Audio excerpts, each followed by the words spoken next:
Good afternoon বন্ধুরা।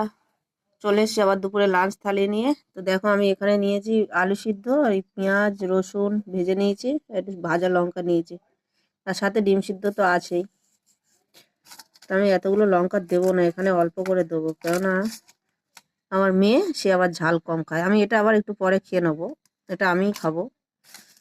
হ্যাঁ, তিনি তো ঝাল কম খাবেন, তো যে জন্য আমাকে ঝালটা কম দিয়ে মাখতে হবে।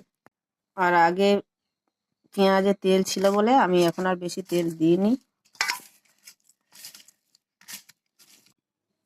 তো দেখো আমার আলু মাখা হয়ে গেছে। আর যেটা ওর মেয়ের আর এটা আমার, দুটো ডিম নিয়ে নিয়েছি। তো এরকম গরম ভাতের সাথে রসুন পেঁয়াজ দিয়ে ভাত কেমন লাগে তোমাদের বলো? আমার তো খুব ভালো লাগে।